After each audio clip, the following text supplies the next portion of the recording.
للہ رب العالمین صلی اللہ علی محمد وآلہ اجمعین واللعنۃ الدائمۃ علی اعداء محمد وآل محمد اما بعد وفقنا اللہ وإیاکم للعلم والعمل الصالحین انشاءاللہ تعالی وبدأت من ذلك بالماضی فذکرت ان علامته ان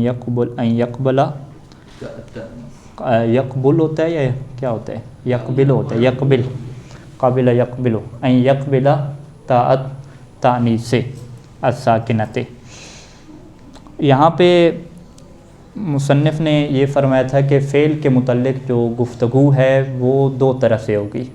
پہلی گفتگو میں ہم اس فعل کی علامت بیان کریں گے اور دوسرے حصے میں ہم اس فعل کا معرب اور مبنی ہونے کے اعتبار سے حکم بیان کریں گے۔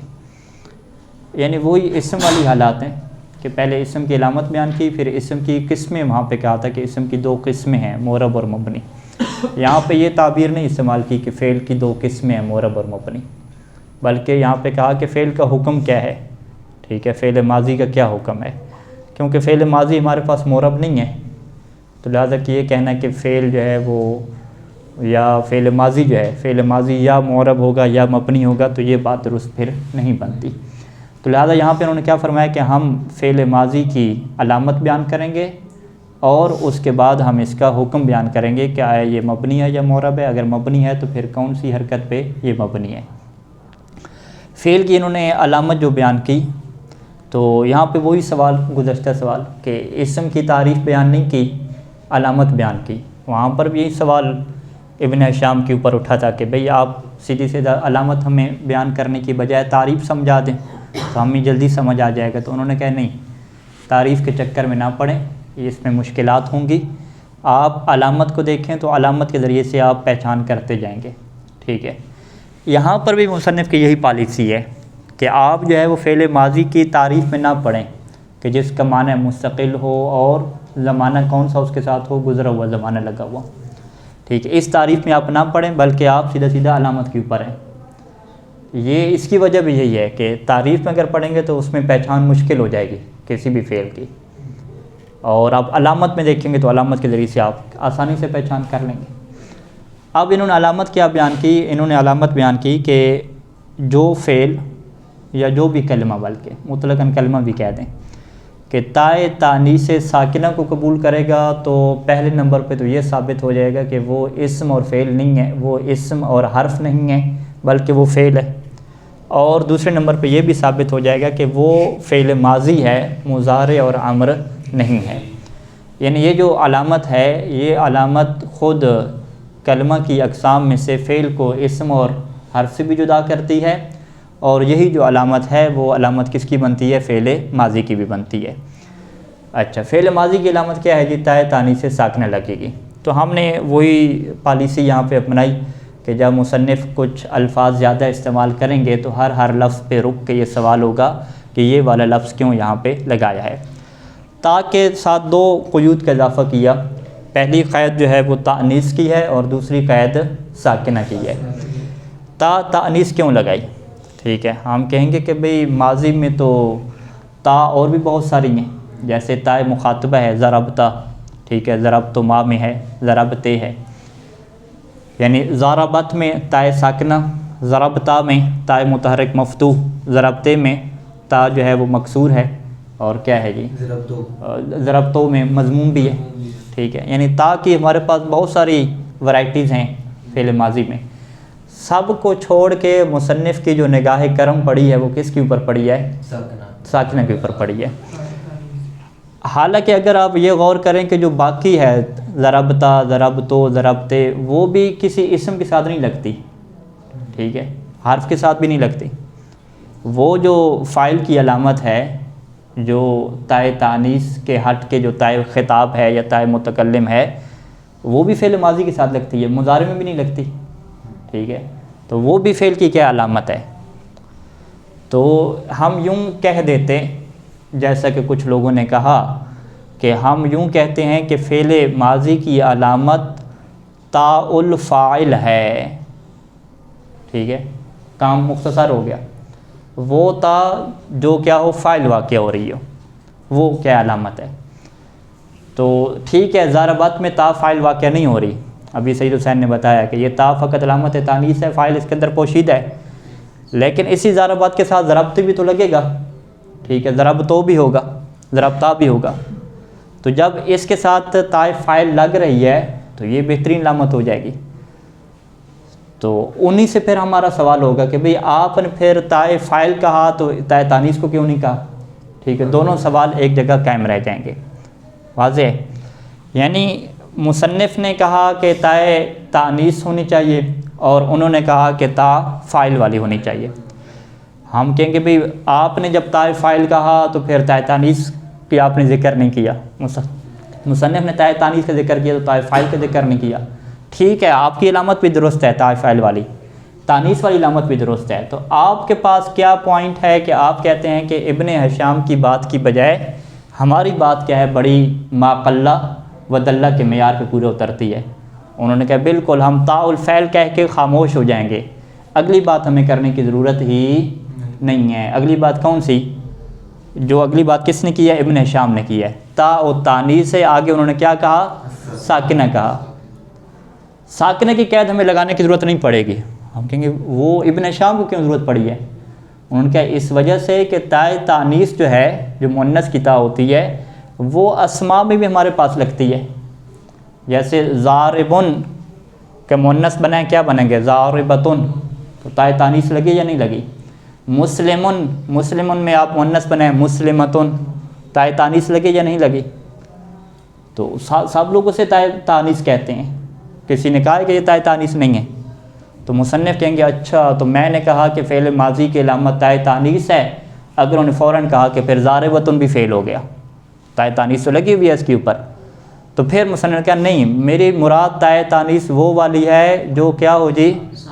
ساکنہ ہو، اور ضاربتن میں جو آپ نے تا تانیث لگائی ہے وہ ساکنہ نہیں ہے، وہ تو کیا متحرک ہے، اسے اگر وقف کریں گے تو ضاربہ، وہ تو ہا کی صورت میں وقف ہو جائے گا، وہ ساکنہ ہے نہیں، متحرک ہے، تو لہٰذا جو ہے وہ میں نے اس وجہ سے تا تانیث کے ساتھ کون سی قید لگائی ہے؟ ساکنہ کی قید لگائی ہے۔ اب وہ جو بندے تھے نا وہ کہہ رہے تھے کہ فعل ماضی کی علامت تا الفاعل ہے، انہوں نے فوراً کہا کہ اب آپ پھنسے ہیں نا، صحیح، کیسے پھنسے ہیں کہ تا الفاعل جب ہم نے کہا تو آپ ہمیں اسم میں کوئی دکھا دیں تا الفاعل ہے، اسم میں تا الفاعل نہیں ملتی، لہٰذا ہم فعل ماضی کی علامت فقط دو لفظوں میں بیان کر رہے ہیں، علامت و فعل الماضی تا الفاعل ہے، اور ابن ہشام جو بڑے نحوی شمار ہوتے ہیں، سیبویہ کے بعد بڑا نام ہے، وہ فعل ماضی کی علامت کس میں بیان کر رہے ہیں؟ تین لفظوں میں بیان کر رہے ہیں، تا و تانیث سے ساکنہ، تو لہذا عیب والا کام کون کر رہے ہیں؟ لمبی لمبی باتیں کون کر رہے ہیں؟ ابن ہشام کر رہے ہیں یا ہم کر رہے ہیں؟ ٹھیک ہے، ابن ہشام کر رہے ہیں۔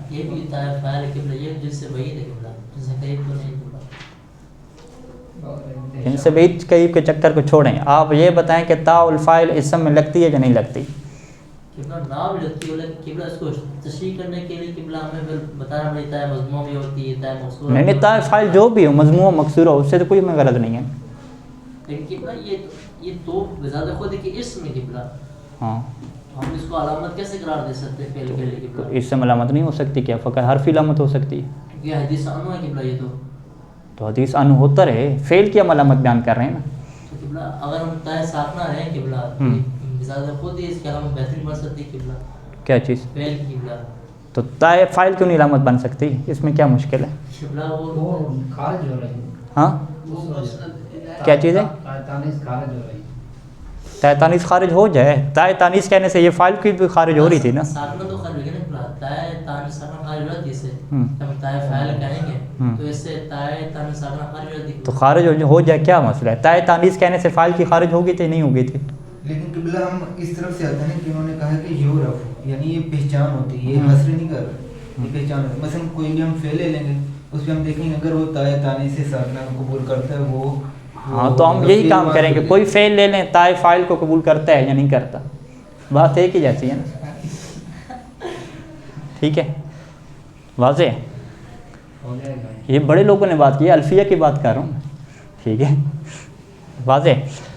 تو اب ہم اشکال یعنی پکا ہو گیا نا، ابھی ہم اس اشکال کا جواب دیتے ہیں، ہم کہتے ہیں نہیں، ابن ہشام کی نگاہ بڑی دور کی ہے، ٹھیک ہے، ابن ہشام آپ کو پھنسائیں گے، ابن ہشام آپ کو کہاں پہ پھنسائیں گے ابن ہشام کہیں گے کہ افعال جامدہ کی میں آپ کو مثال دیتا ہوں، جو فعل جامد ہوتے ہیں جن کی گردان ہی نہیں ہوتی. تائے فاعل کی باری کب آتی ہے؟ 7ویں صیغے پہ نا، ضرب ضربو ضربا ضربتا ضربنا ضربتا، یعنی گردان کرتے ہیں 7ویں صیغے پہ. جو فعل جامد ہیں جو شروع میں رک جاتے ہیں، ٹھیک ہے، فعل جامد کی کیا مثال ہے؟ نعمہ اور بئسا، ٹھیک ہے، نعمہ اور بئسا فعل جامد کی مثال ہے. نعمہ اور بئسا میں آپ تائے فاعل کو ڈھونڈ کے دکھائیں بھائی، گردان ہوتی نہیں ہے اس کی، ہے فعل جامد. تو کیوں بھائی؟ یعنی ابن ہشام کی دور تک نظر ہے. دور تک نظر ہے نا، ٹھیک ہے. تو ابن ہشام یہ کہنا چاہ رہے ہیں کہ چونکہ آپ لوگ پھر کیا کہیں گے، نعمہ اور بئسا کو فعل کہیں گے یا نہیں کہیں گے؟ وہ کہیں گے بالکل جی نعمہ اور بئسا فعل ہیں، فعل جامد ہیں. فعل جامد ہیں تو پھر تائے فاعل لگا کے دکھائیں جی، نعمتا بئستا نعم تو گردان ہوتی نہیں ہے اس کی. جب گردان نہیں ہوتی تو پھر آپ کیوں لگا رہے ہیں؟ ہاں ہمارے پاس ہے کہ نعمت ہندن، ٹھیک ہے، نعمت المرأۃ ہندن، وہاں پہ کیا ہے؟ نعمت تائے تانیث لگتی ہے، اور دو ہی تو اس کے صیغے استعمال ہوتے ہیں، نعمہ اور نعمت، باقی گردان تو ہوتی نہیں ہے. تو لہٰذا آپ نے جو بڑی چالاکی کی الکلام ما قل ودل کے چکر میں مختصر علامت بیان کی نا کہ تاء فاعل لگے گی، فاعل کی تا لگے گی، تو ٹھیک ہے آپ کی علامت افعال مشتق میں چلے گی کہ جس کی آپ گردان کریں گے تو فاعل تک بات پہنچے گی. اور وہ افعال بیچارے جو زیادہ چل نہیں سکتے آگے تک، ٹھیک ہے، مجبور ہیں بیچارے، زیادہ اس کی صیغے بنتے نہیں ہیں. ہم تو بنا سکتے ہیں، ہمیں آرڈر دیے جائے ہم تو بنا دیں گے نا، کوئی مشکل ہے کیا؟ لیکن عربوں نے نہیں بنایا نا، قدیم عربی زبان میں استعمال نہیں ہوتے، تو ان کے بارے میں پھر آپ کی علامت نہیں چلے گی. لہٰذا آپ نے علامت شارٹ کٹ تو بنائی، لیکن اس شارٹ کٹ علامت میں آپ نے فعل جامد کے ساتھ زیادتی کر دی اور اسے اپنے گھر میں لے کر ہی نہیں ہے، اس کے لیے دروازے بند کر دیے. اب ادھر سے اسم نے بھی اس کے لیے دروازے بند کر رکھے ہیں، حرف نے بھی بند کر رکھے ہیں، اب وہ جائے کہاں؟ ٹھیک ہے، پشتو میں تو نہیں جا سکتا ہے، تو عربی کے لفظ، ٹھیک ہے، عربی میں رہنا ہے، کلمہ کی تینوں اقسام سے وہ باہر چلا جائے گا. لیکن قبلہ یہاں پہ ایک بات آ جاتی ہے، ہم یہ کہہ سکتے ہیں کہ یہاں پہ یہ جو علامتیں بیان ہو رہی ہیں یہ فعل مشتقات کی ہیں، وہ افعال کی نہیں تصریف ہو رہی، کیونکہ یہاں پہ ماضی کے آگے وہ علامہ ذکر کر رہے ہیں، تو اس طرح آگے مضارع آئے گا، امر آئے گا، تو اس سے مراد یہ جو فعل مشتق، یہ تو آپ اپنی تشریح کر رہے ہیں نا. فعل جب کہا جاتا ہے فعل ناقص بھی شامل ہے، سب شامل ہیں فعل. اور دوسرا نعمہ ہم یہاں شامل کر سکتے ہیں کہ یہ صرف بات کی کلمہ ہے، ٹھیک ہے. یعنی آپ یہ تعویل نہیں کریں گے کہ مصنف جو ہے وہ ماضی مشتق کی علامت بیان کر رہے تھے، کہ ہم مشتق کی کہہ رہے تھے، جامد کی پھر علامت کون بیان کرے گا؟ نہیں، اگر یہ ماضی کی بات شروع کرنے سے پہلے مطلقاً فعل کی علامت بیان کرتے، اس میں اگر یہ کہہ دیتے تو ہم قبول کر لیتے. یہاں پہ ابھی انہوں نے شروع کر دی بات ماضی. ہاں تو پھر ماضی مشتق کی بات تھوڑی ہو رہی ہے، سارے ماضی کی بات ہو رہی ہے نا، ٹھیک ہے، واضح. تو جب مصنف یہ کہنا چاہ رہے ہیں کہ ہم آپ کو ماضی فعل ماضی کی علامت بتانا چاہ رہے ہیں، چاہے فعل ماضی جامد ہو یا فعل ماضی مشتق ہو، تو وہ علامت فقط تائے تانیث ساکنہ بن سکتی ہے. اگر آپ تائے فاعل کہیں گے تو وہ مشتق میں چلے گی، لیکن افعال جامدہ میں وہ نہیں چلے گی. واضح. اچھا، اسی سے ایک اور سوال کا جواب بھی نکل آتا ہے، ٹھیک ہے. وہ سوال کا جواب کیا ہے کہ مصنف نے یہاں پہ فعل کی تعریف کی بجائے علامت کی طرف کیوں چلے گئے؟ ٹھیک ہے، فعل کی تعریف کے اوپر مصنف کہیں اگر آپ رہیں تو نعمہ اور بئسا میں آپ کی تعریف مکمل ہی نہیں ہوتی. اس کی وجہ کیا ہے کہ نعمہ اور بئسا میں سب لوگ یہ کہتے ہیں کہ اس کے اندر زمانہ ماضی موجود نہیں ہے. ٹھیک ہے، ٹھیک ہے، یہ مستقل معنی ہے اس کا کہ وہ اچھا ہے اور بئسا کیا وہ برا ہے، لیکن اس کے اندر زمانہ ماضی والا مقید نہیں ہوتا کہ آپ نے اس کے ماضی والا زمانہ لگانا ہے.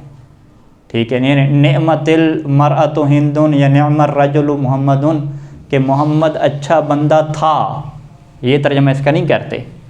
اس کا وہ اس میں فاعل والا ترجمہ ہے، زید ضارب، زید مارنے والا ہے، یعنی زید اور محمد اچھے بندے ہیں. نعم الرجل محمد، محمد اچھا بندہ ہے. جیسے آپ کہتے ہیں کہ محمد ناصر ہے، مدد کرنے والا ہے، محمد ضارب ہے، اس کے اندر کوئی زمانے کی قید نہیں ہوتی. تو اگر آپ فعل ماضی کی تعریف کے اوپر رکتے تو تعریف کی وجہ سے پھر آپ نعمہ بئسا کو کیا ہے فعل سے باہر پھینک دیتے، فعل ماضی سے باہر پھینک دیتے، بلکہ فعل سے باہر پھینک دیتے آپ، کیونکہ اس کے اندر تو کوئی زمانہ ہوتا نہیں ہے. ٹھیک ہے، تو لہٰذا اسی وجہ سے ہم نے تعریف کے بجائے کس کے اوپر آپ کو لے کر آئے ہیں؟ علامت کے اوپر لے کر آئے ہیں. اور یہی جواب آپ اسم میں بھی دیں گے کہ اسم کی مصنف نے تعریف نہیں کی، علامت بیان کر دی کہ یعرف الاسم کیا ہے بِال والتنوین والحدیث عنہ. تو وہاں پر بھی ہم کہیں گے کہ بھئی آپ نے تعریف کیوں نہیں بیان کی؟ تو مصنف کہیں گے ابھی مبنی علی السکون میں آپ نے من پڑھا یا نہیں پڑھا؟ من اسم ہے نا. ٹھیک ہے، من کا مطلب کیا ہے؟ جو، اگر موصول ہو، شرطیہ ہو تو اگر. تو جو اگر یہ مستقل معنی ہے یا غیر مستقل معنی ہے؟ ٹھیک ہے، آپ کہیں جو من کی طرح، من سے مجھے کچھ نہیں سمجھ آیا، جو کچھ نہیں سمجھ آیا، اگر کچھ نہیں سمجھ آیا. تو یہ سارا اپنا معنی ادا کرنے میں محتاج ہے پورے جملے کا. موصولہ محتاج ہوتا ہے کس کا؟ جملہ صلہ کا. پورے صلہ اس کا ہونا چاہیے نا. تو اگر آپ اسم کی تعریف کے اوپر بیٹھے رہتے کہ اسم اسے کہتے ہیں جس کا معنی مستقل ہو، ٹھیک ہے، تو پھر من کو آپ کدھر داخل کرتے؟ من کو تو آپ اسم ہی نہ مانتے، جبکہ من کے اوپر علامت اسم موجود ہے. علامت اسم کون سی موجود ہے؟ کہ اس کے اوپر حرف جارہ بھی داخل ہوتا ہے، کیونکہ حدیث عنہ ہے نا، اس کے بارے میں آپ گفتگو کر سکتے ہیں. حرف جارہ داخل ہوتا ہے بمن، لمن، مررت بمن قام. ٹھیک ہے، حرف جارہ اس کے اوپر داخل کیا تھا یا نہیں کیا تھا؟ تو اس کا مطلب ہے کہ جو اسم اور فعل کی تعریفیں ہیں وہ آپ کو بہت سارے مواقع پہ آ کے چھوڑ دیتی ہیں. ٹھیک ہے، واضح ہے. تو لہٰذا خلاصہ کلام کیا ہوا کہ مصنف نے تا کے ساتھ تانیث کی قید اس لیے لگائی تاکہ کس کو خارج کریں؟ تائے مخاطب کو، تائے فاعل کو خارج کریں، جو کہ تا متحرک ہوتی ہے. ہم کہیں گے بھی تائے متحرک کو کیوں خارج کریں؟ کیا تائے متحرک فعل ماضی کی علامت نہیں ہے؟ ہم کہیں گے تائے متحرک فعل ماضی کی علامت ہے، مگر فعل ماضی مشتق کی، فعل ماضی جامد کی علامت نہیں ہے. جبکہ تائے تانیث فعل ماضی جامد ہو یا مشتق ہو، دونوں کی کیا ہے؟ علامت ہے. کیونکہ جو فعل جامد ہمارے پاس نعمہ اور بیسا جیسے موجود ہیں، ان کے اندر قدیم زمانوں میں تائے تانیث لگتی ہوئی ہمیں نظر آتی ہے. یعنی اتنا بھی جامد نہیں ہے کہ اس کا بس ایک کے بعد دوسرا صیغہ بھی نہ ہو. نہیں، خواتین کو وہاں پہ حقوق ملے ہیں. ٹھیک ہے، خواتین کے لیے بھی مؤنث کا صیغہ وہاں پہ موجود ہے. واضح؟ اچھا، یہ ہو گیا، بس بات پوری ہوگی، اس کے علاوہ کوئی اور علامت نہیں ہے. فذکرت ان علامت یقبل التانیث سے. اس کے بعد سوال اٹھا کہ بھی ساکنہ کی قید کیوں لگائی؟ ہاں جی، کیوں لگائی ساکنہ کی قید؟ متحرک ہے وہ مضارع میں بھی ہوتا ہے. ہاں، تائے متحرکہ کو خارج کریں. تائے متحرکہ ہو تانیث کی، ہو متحرکہ. کہاں پہ لگتی ہے؟ مضارع میں لگتی ہے. متحرکہ ہے ضربتے مسلمات میں نہیں ہے نا، ضربتے میں تانیث ہو، تانیث ساکنہ، مسلمات تائے تانیث ہو تانیث ہے، ساکنہ نہیں ہے نا. لیکن فعل میں نہ لگتی ہو نا. ظالمتون طلعتون باسمتون. ہاں، وہی ضارب سے ضاربت ان کی جو مثال دی ہے، مسلم سے مسلمت ان کی مثال دی ہے کہ تائے تانیث متحرکہ اسماء میں بھی استعمال ہوتی ہے. اس کی مثالیں آپ کیا دیں گے؟ اس میں فاعل اور اس میں مفعول کی مثالیں دیں گے. ٹھیک ہے، اس میں فاعل مذکر اور اس میں فاعل مؤنث. واضح؟ اچھا، دو مثالیں مصنف نے دی ہیں یہاں پہ. قامہ اور قعدہ میں آپ کیا کہتے ہیں؟ قامت اور قعدت میں کھڑا ہونا اور بیٹھنا. دو مثالوں کا کیا فلسفہ ہے؟ ایک لازم کی دونوں پہ لازم ہے. دونوں ایک واحد ایک جمع. نہیں، دونوں مفرد ہے. دونوں پر ایک وہ ہے نا ایک جامد ہے اور ایک موتر اور ایک صحیح ہے. بس کوئی اس میں فرق نہیں ذرا ہے. بس ایک قامہ میں کیا ہے وہ معطل تھا، اجوف تھا، قعدہ میں ایسے. ٹھیک ہو گیا. اچھا، اس کے بعد جو ہے وہ ان حکمہ، اب فعل ماضی کا حکم بیان کر رہے ہیں کہ فعل ماضی معرب ہے یا مبنی ہے. تو یہ شروع میں ہم نے بیان کیا تھا کہ افعال میں اصل مبنی ہونا ہے. اصل کیوں مبنی ہونا ہے؟ کیونکہ اعراب کا مقصد کیا ہوتا ہے؟ مختلف معنوں کو بیان کرنا. اور افعال کی یہ خصوصیت ہے کہ ہر معنی کو بیان کرنے کے لیے الگ صیغہ موجود رہتا ہے. ایک بندے نے مارنا ہے، اس کے لیے صیغہ موجود ہے. ایک بندے کو مار پڑوانی ہے، اس کا الگ صیغہ موجود ہے. ٹھیک ہے، زید نے مارنا ہے یا زید کو مار پڑوانی ہے تو دو زید تو نہیں موجود نا، نام تو اس کے باپ نے ایک ہی رکھا ہے. لہٰذا وہاں پہ ہمیں ضرورت پڑتی ہے کہ ضرب زیدن اور ضربت زیدن. لیکن فعل میں آپ کے پاس کیا ہے؟ ورائٹی موجود ہے، ہر طرح کی ورائٹی موجود ہے.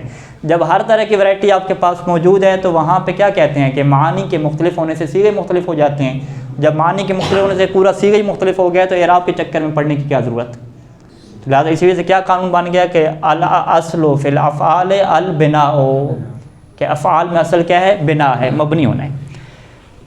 اس کے بعد مصنف نے پیچھے ایک بات بیان کی تھی کہ خود بنا میں اصل کیا ہے؟ سکون ہے، کیونکہ سکون حالت طبیعی ہے، اور حالت طبیعی کے بعد کوئی سبب ہوگا تو وہ کیا بنے گا؟ اس کو حرکت آئے گی۔ اب فعل ماضی میں ٹھیک ہے، یہ تو ہو گیا مبنی ہو گیا، کیونکہ افعال میں اصل کیا ہے؟ مبنی ہونا ہے۔ مبنی کے بعد فعل ماضی میں اصل کیا ہونی چاہیے تھی؟ سکون ہونی چاہیے تھی، لیکن مصنف نے یہاں پہ کیا کہا؟ وَأَنَّ حُكْمَهُ فِي الْأَصْلِ الْبِنَاءُ عَلَى الْفَتْحِ، ٹھیک ہے؟ فعل ماضی میں اصل کیا ہے؟ مبنی علی الفتح ہونا ہے، جیسے کہ ہم نے مثال دی قام اور قاعدے میں آپ کو نظر آ رہا ہے کہ مبنی علی الفتح ہے، ٹھیک ہے؟ تو اس کی کیا وجہ ہے؟ اس کی وجہ یہ ہے کہ جب ابن ہشام نے اور باقی نحویوں نے فعل دیکھے عربی کلام میں فعل ماضی، تو وہ ان کو سارے کے سارے کیا نظر ہے؟ مبنی علی الفتح نظر ہے، ٹھیک ہے؟ تو انہوں نے کہا کہ بس اصل یہی ہے، ٹھیک ہے؟ اصل کا یہاں پہ پھر کیا مطلب ہے؟ غالب کہ جس کا وجود کیا ہے؟ موجود ہو۔ خارج میں جب انہوں نے دیکھا تو ان کو جو اکثر وجود نظر آیا وہ کون سا نظر آیا؟ کہ فعل ماضی کا وہ جو بھی صیغہ دیکھتے تھے وہ مبنی علی الفتح ہوتا تھا، اس کے آخر پہ کیا فتح ہوتی تھی۔ تو یہ تو ان کو نظر آیا، کیونکہ نحو تو بعد میں بنی ہے نا، پہلے کیا آئی ہے؟ زبان آئی ہے، گرامر بعد میں آئی ہے، ٹھیک ہے؟ اب امیر المومنین السلام نے کیا فرمایا تھا کہ تم اسی طریقے سے ارادہ کرو، اسی جہت سے دیکھو اور قواعد بنا لو۔ تو ابو الاسود دوری نے کوشش کی، بعد میں آج تک نحوی کوشش کرنی غور و فکر کر کے۔ تو یہاں پہ پھر نحویوں نے کیا ہے؟ یہ سوچنا شروع کر دیا کہ آخر کیا وجہ ہے کہ ہمیں ماضی جو ہے وہ فتح کے اوپر مبنی نظر آتا ہے، حالانکہ سکون اصل ہے۔ تو انہوں نے پھر اس کی ایک وجہ یہ نکالی جو اگلی کتاب میں الفیہ وغیرہ میں پڑھیں گے۔ انہوں نے کہا ہے چونکہ ضربہ کی جو مشابہت ہے وہ فعل مضارع کے ساتھ ہے۔ ہم کہیں کس بات میں مشابہت ہے؟ انہوں نے کہا فعل مضارع بھی خبر واقع ہوتا ہے، فعل ماضی بھی خبر واقع ہوتا ہے۔ زید ضربہ، زید یضرب، ٹھیک ہے؟ فعل مضارع بھی جو ہے وہ موصول کا صلہ واقع ہو جاتا ہے، ماضی بھی موصول کا صلہ واقع ہوتا ہے۔ مررت بالذی ضربہ یا مررت بالذی یضرب، جیسے آپ کے لیے جو ہے وہ فرض کریں کہ فعل مضارع صفت واقع ہو رہا ہے، ایسے فعل ماضی بھی صفت واقع ہوتا ہے۔ رأیت زیدن یضرب، ٹھیک ہے؟ رأیت زیدن ضربہ۔ تو انہوں نے کہا جب یہ ماضی مضارع کے مشابہ بن رہا ہے حال واقعہ ہونے میں، صفت واقعہ ہونے میں، صلہ واقعہ ہونے میں، تو اب مضارع تو کیا ہے؟ اس کا آخر تو متحرک رہتا ہے، وہ تو ساکن نہیں ہوتا۔ تو جب اس کا آخر جو ہے وہ متحرک رہتا ہے تو لہذا اس کی مشابہت میں ماضی کا آخر بھی کیا رہے گا؟ متحرک رہے گا۔ یعنی اصل میں وہ کہتے ہیں کہ ماضی کے اندر مبنی علی السکون ہی اصل تھی، لیکن وجہ کیا بنی؟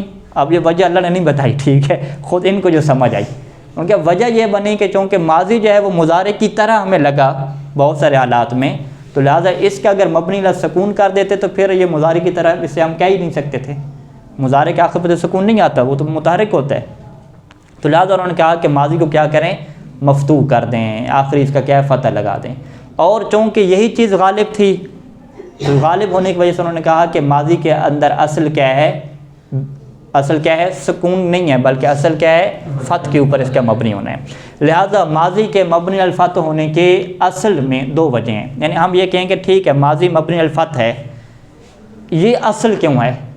آپ کہیں گے اصل کی پہلی وجہ کیا ہے جو نیچرل ہے کہ جب بھی آپ کلام عرب میں دیکھتے ہیں تو ماضی آپ کو کیا ملتا ہے؟ مفتوح ملتا ہے۔ تو لہٰذا جب آپ کو غالباً اکثر موارد میں فتح کی شکل مل رہا ہے تو یہ اصل بن گئی۔ دوسری وجہ کیا ہے کہ یہ کیوں بنی ہے، اس کی کیا وجہ ہے؟ تو اس بارے میں نحوی کیا کہتے ہیں کہ چونکہ اس کی فعل مضارع کے ساتھ مشابہت ہے اور مضارع کا آخر متحرک ہوتا ہے تو لہٰذا ہم نے اس کے آخر کو حرکت دینی ہے۔ ہم کہیں ادھر تو حرکت یضربو ضمہ کی مل رہی تھی، ادھر ضمہ کیوں نہیں دیا؟ ان کے اس وجہ سے کہ کیونکہ تمام حرکات میں اخف الحرکت ہمارے پاس کیا ہے؟ فتح ہے۔ تو اگر حرکت دینے کی کوئی ضرورت پڑی گئی ہے تو ہم کون سی حرکت دیں؟ اخف الحرکت دیں۔ اخف الحرکت کیا ہوتی ہے؟ فتح ہوتی ہے۔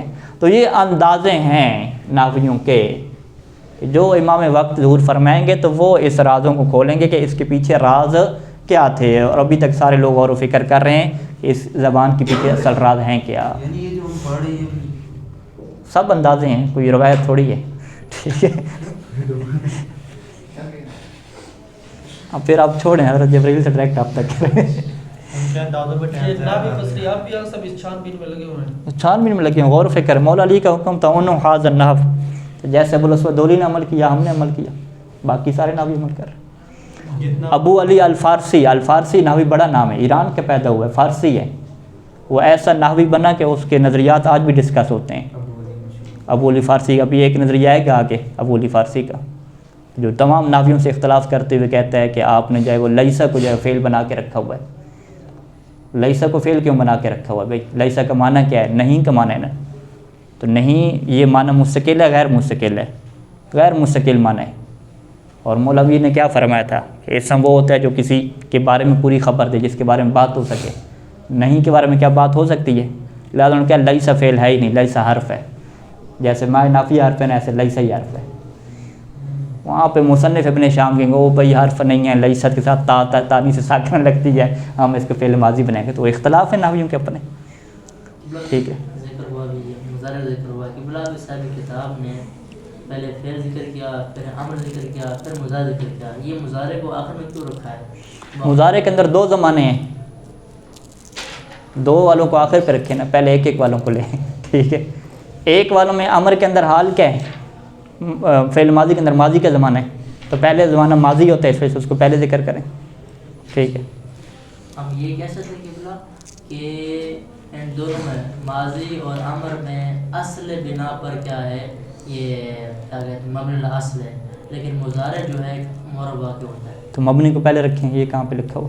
یعنی فعل میں اصل جو ہے وہ بنا ہے، ٹھیک ہے، بہرحال اس لیے ان کو مقدم کر یہ بھی اندازے ہیں آگا، کوئی مشکل نہیں، یہ اچھی بات ہے، یہ بھی اچھا انداز ہے، قانون تو ہے ایسی نہیں اچھا انداز ہے آپ کے، ٹھیک ٹھیک، نہیں واقعی نہیں واقعی جو شروحات انہوں نے لکھا، مثلا شاید الکرباسی نے لکھا، کسی نے لکھا، انہوں نے تو یہ لکھا کہ اس کے اندر ایک زمانہ تھا، لہٰذا اس کو پہلے مقدم کر، ٹھیک ہے، انہوں نے زمانے کے اعتبار سے فوکس کیا، آپ فوکس کس کی جگہ کر رہے ہیں؟ معرب اور مبنی کے اعتبار سے، ٹھیک ہے، ایک باب ہے۔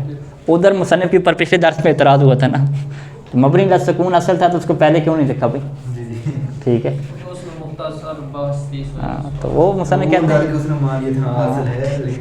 واضح جو آپ نے بھی بات کی ہے ابو علی فارسی والی، تو اس میں تو باقی والے جامدہ شامل نہیں ہو جائیں گے؟ ہاں ایسے ہی ہے، اور بھی اس کے نظریات ہیں، ٹھیک، انشاءاللہ آگے بحث آنے والی ہے، وہاں پہ مزید ذہن کھلے گا۔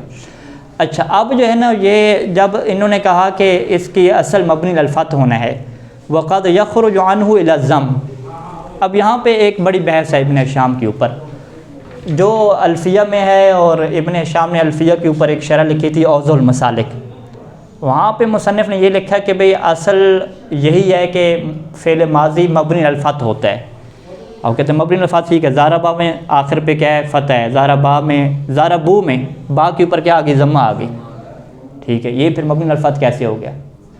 تو انہوں نے کہا کہ بھئی مبنی کی ہمارے پاس جو ہے وہ دو قسمیں ہیں، یا جو ہے وہ مبنی میں جو بنا ہوتی ہے وہ حرکت ظاہری کے اوپر ہوتی ہے، یا حرکت مقدرہ کے اوپر ہوتی ہے، جیسے اعراب کی دو قسم کی تھی نا، اعراب ظاہری اور اعراب تقدیری، وہ کہتے تھے عیسیٰ کے اوپر کیا ہے؟ اعراب آیا ہوا ہے تقدیری کا کیا یہ مطلب تھا کہ عیسیٰ کا آپریشن کیا تو نظر آ گیا اعراب، کیا معنی تھا؟ اس کی جگہ کوئی دوسرا لفظ ہوتا ہے جس پہ اعراب ظاہر ہو سکتا تھا، نہیں یہ محل کی بات بھی نہیں تھی، الف کیا ہے؟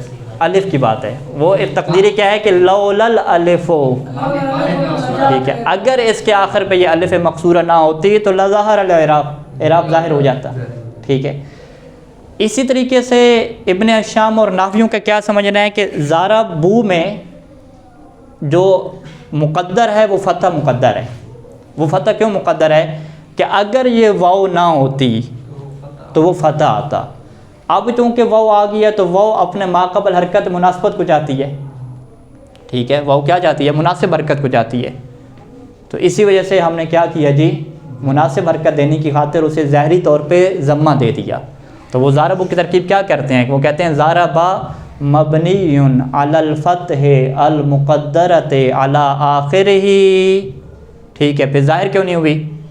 وَيَتَعَذَّرُ ظُهُورُهَا لِلْحَرْكَةِ الْمُنَاسِبَةِ، ٹھیک ہے، وَتَعَذَّرَ ظُهُورُ الْفَتْحَةِ، فتح کا ظاہر ہونا متعذر ہوگا، کیوں؟ اس کی وجہ کیا بیان کرتے ہیں؟ لِمُنَاسِبَةِ الْحَرْكَةِ یا لِلْحَرْكَةِ الْمُنَاسِبَةِ، مناسبت کی حرکت کی وجہ سے اس کا ظہور کیا ہے؟ متعذر ہو گیا۔ ایسے ہی جب بات ہوئی ہے کہ آپ نے کہا ضربا ضربا ضربو، آگے ضربت ضربتا ضربنا، ضربنا میں جب ہے کہتے ہیں با کیا ہوگی؟ ساکن ہوگی۔ آپ تو کیا کہہ رہے تھے کہ ماضی کیا ہے؟ مبنی الفتح ہے، تو یہاں پہ کیا جواب دیں گے؟ وہ کہیں گے یہاں پہ اصل میں کیا فتح ہی ہے، ٹھیک ہے، یہ مبنی الفتحۃ المقدرہ ہے، شارٹ کٹ کیا ہے مبنی علی الفتح المقدرہ. تو وہ فتح ظاہر کیوں نہیں سکا, اس کی وجہ کیا بنی؟ انہوں نے کہا اگر فتح ظاہر کریں تو آپ کیا پڑھیں گے, ضربانا, 4 حرکتیں کیا ہو جائیں گی, کٹھی آ جائیں گی. اور توالی حرکات اربع یعنی 4 حرکات کا ایک ساتھ کٹھا آنا یہ عربوں کے لیے کیا ثقیل ہے, لہٰذا اسی وجہ سے وہ نون متحرک کے متصل ہونے کی صورت میں یہ کام نہیں کرتے. تو لہٰذا یہاں پہ حرکت یعنی فتح کے ظاہر ہونے کے لیے مشکل کیا بنی, توالی اربع حرکات بنی. تو اس وجہ سے فتح کیا مقدر میں چلا گیا. تو خلاصہ کلام کیا ہوا, خلاصہ کلام یہ ہوا کہ نحویوں کا کیا نظریہ ہے کہ ماضی جتنا بھی ہے 14 کے 14 صیغے ماضی کے, یہ سارے کے سارے مبنی علی الفتح ہیں, اور فتح کبھی اس کے اوپر ظاہر ہوتا ہے اور کبھی فتح کیا ہوتا ہے, مقدر ہوتا ہے. تو یہ ظاہر سے مقدر کی طرف آپ کب جاتے ہیں, ضمہ کی صورت میں جاتے ہیں, یا اس کے ساتھ کیا ہے ضمیر مرفوع, ضمیر فاعلی اس کے ساتھ مل جائے, ضمیر فاعلی. اور کیا ہے جی وہ واو بھی ضمیر ہے نا, واو کا ضمیر کہتے ہیں, واو لیکن ساکن ہے, متحرک نہیں ہے. آپ یوں کہتے ہیں کہ ضمیر فاعلی مل جائے شارٹ کٹ میں, یعنی جب اس کے ساتھ ضمیر فاعلی ملتی ہے تو اب جو ہے وہ آپ کس کی طرف چلے جاتے ہیں, ضمہ سے کیا نام ہے, اگر ضمیر فاعلی واو کی ہے تو آپ فتح ظاہری سے کس کی طرف چلے جاتے ہیں, فتح مقدر کی طرف چلے جاتے ہیں, اور ظاہری طور پہ وہاں پہ ضمہ آ جاتا ہے.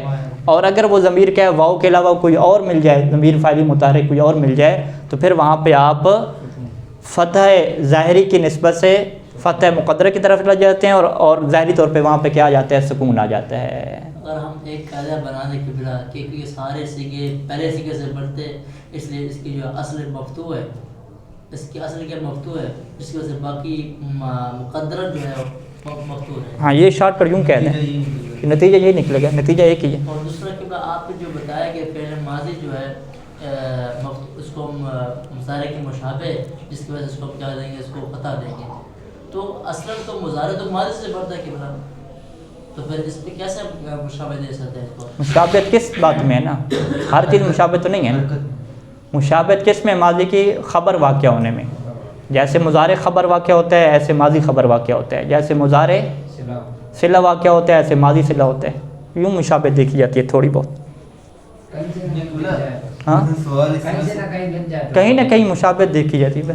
سوال اس طرح سے نہیں کہ ماضی مقدم ہے